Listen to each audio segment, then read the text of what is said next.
A cheap skincare routine can go wrong in two opposite ways. Either it does almost nothing, or it gives you too many actives and your skin starts complaining. We have all seen those affordable starter kits that promise the world, but when you actually look at the ingredient list stacked on top of each other, it is a recipe for a damaged skin barrier. So today, I am not asking, is this routine cute? I am asking if a full K-beauty routine under $15 per step actually makes sense. The routine I'm using as the case study for this breakdown is Kiero's budget-friendly lineup, but I am judging it against the exact same logic and the exact same standards I would use for heavy hitters like CosRx, Anua, Skin 1004, Round Lab, Beauty of Joseon, Ilion, or Astora. We are going to look at the chemistry, the layering potential, and the actual utility of each step. Because the reality is, the answer to, is this a good routine, is not the same for beginners as it is for people who are already using strong actives. Let's get into the framework. I am judging this entire lineup like a routine editor. When you are building a routine from scratch, especially on a budget, you cannot afford filler steps. Step 1, does it remove what it needs to remove? Step 2, does it reset the skin without irritating it? Step 3, does the treatment step have a clear, distinct purpose? Step 4, does the moisturizer seal everything in without feeling heavy or greasy? Step 5, does the sunscreen actually fit real daytime use, meaning you will actually want to put it on? I am looking at 5 specific criteria for every single product. First, job clarity. What is this product actually supposed to do? Second, texture. How does it feel and how does it dry down? Third, active risk. Are we stacking too many exfoliants or potentially irritating ingredients on top of each other? Fourth, layering. Does it pill or roll up when you apply the next step? And fifth, value. Is it actually worth the $15 zone, or are you better off saving your money? The best affordable routine is not the one with the most steps. It is the one where each step has a clear job, does not duplicate the previous step, and avoids pushing beginners into too many actives at once. Let's start with the first cleanse. The candidate here is the Kiero Comfort Cleansing Balm. For the first cleanse, I want slip, not squeak. A cleansing balm has a very specific mechanical job. It should break down water-resistant sunscreen, long-wear makeup, and daily sebum without leaving a waxy film that forces you to aggressively scrub your face with a towel. This budget balm lane is highly competitive. It usually competes with the famous sherbet-style balms like the classic Banilico or richer makeup-removing balms like the Beauty of Joseon Radiance Cleansing Balm. The question with a budget balm is not just removal. It is what your skin feels like afterward. If a balm leaves a heavy, oily residue, it forces your second cleanser to work overtime, which leads to stripping. The brand lists this as a comfort balm, which indicates it should emulsify easily with water and rinse cleanly. When evaluating a first cleanse in this price bracket, I would look for a texture that melts quickly on contact with body heat, provides enough glide so you are not pulling at your eyelashes, and emulsifies into a milky texture the second you add water. Moving on to the second cleanse, which is where I get a lot more careful. The candidate is the Kiero Refining Enzyme Cleanser. Now, powder enzyme cleansers are incredibly interesting, but they are not automatically a daily cleanser for every single face. They use enzymes, usually things like papain or bromelain, to gently digest dead skin cells, and they activate when you mix the powder with water in your hands. This format can be incredibly useful when your skin feels rough, textured, or congested. But I would compare this against gentle, low pH gel cleansers. Think the CosRx Good Morning Gel or the Anua Heartleaf Quercetinol Cleanser, not just other powder cleansers. A gel cleanser is usually focused purely on removing the last traces of your cleansing balm and balancing the skin. An enzyme powder brings mild exfoliation into the cleansing step. If it foams nicely and rinses clean, great. But if your skin feels tight 10 minutes later, that is not a win. An enzyme cleanser requires you to pay attention to your skin's daily condition. It is a fantastic tool to have in a budget routine for texture management, but I would approach it with a bit of caution if you are used to a basic, completely inert hydrating gel. Next up is the toner step, specifically the Kiero Balance Toner Pads. Toner pads are incredibly popular right now, and they are undeniably convenient. But convenience can make people overuse them. In this routine, the pad is doing the exfoliating job. The product page claims AHA and PHA ingredients, which are chemical exfoliants. Alpha hydroxy acids work on the surface of the skin to loosen dead skin cells, while polyhydroxy acids do a similar job but with a larger molecule size, making them generally gentler. Because this pad features chemical exfoliants and because the pad itself provides physical friction when you wipe it across your face, I would not treat it like a harmless wet wipe. I would treat it like a texture step. When you compare this to something like the purely soothing annual Heartleaf pads or the hydration-focused Round Lab Birch Juice pads, this Kiero pad is much more active. It is useful a few times a week to keep the skin looking bright and smooth, but it is highly questionable if your skin is already irritated, compromised, or if you are scrubbing your face with it twice a day.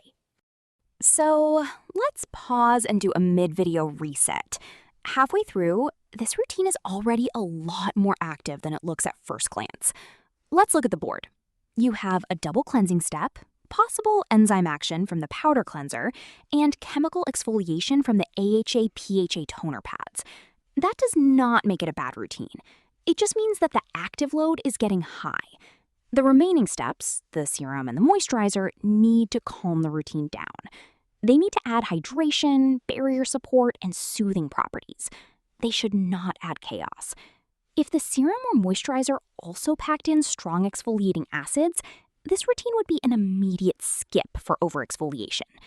This is exactly where I decide whether the routine is actually beginner-friendly or if it is just budget-friendly. A good routine needs balance. Let's see if the hydration steps deliver that balance. For the treatment step, we are looking at the Kiero Essential Boost Serum. The serum lane is honestly the most promising for a budget routine. Why? Because ingredients like niacinamide, panthenol, peptides, and hyaluronic acid are relatively inexpensive to formulate with, but they all make absolute sense in a daily glow and support product. The brand lists these exact ingredients, which is exactly what we want to see after the exfoliating steps. Niacinamide supports the skin barrier and helps with tone. Panthenol is a phenomenal soothing ingredient, often used in K-beauty to calm redness. Peptides offer general skin support, and hyaluronic acid provides the water-weight hydration. I would frame this as hydration and even-looking tone support. I would not frame this as a miracle dark spot treatment or a heavy-duty anti-aging active. And honestly, that is perfect for this routine. The most useful test for a budget hydrating serum is whether it layers without pilling and whether it makes the routine feel more comfortable. When compared to the Skin 1004 Centella ampoule or the COSRX Snail Mucin, a multi-ingredient support serum like this offers a really solid, versatile middle step. After the serum, the moisturizer needs to do the boring job, and it needs to do it well.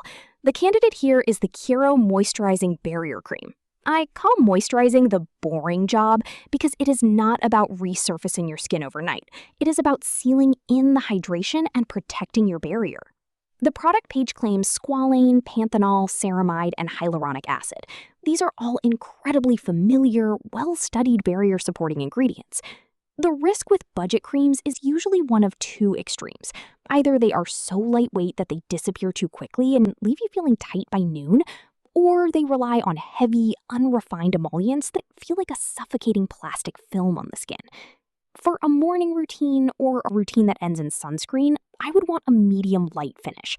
If we look at the K-beauty landscape, something like the Ilion Ceramide Auto Concentrate Cream is fantastic but very thick.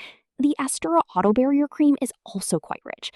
For this Kiero routine, especially because it has to sit under sunscreen, a medium light barrier cream is the smartest format. It provides the ceramides and squalane without causing the next step to slide off your face.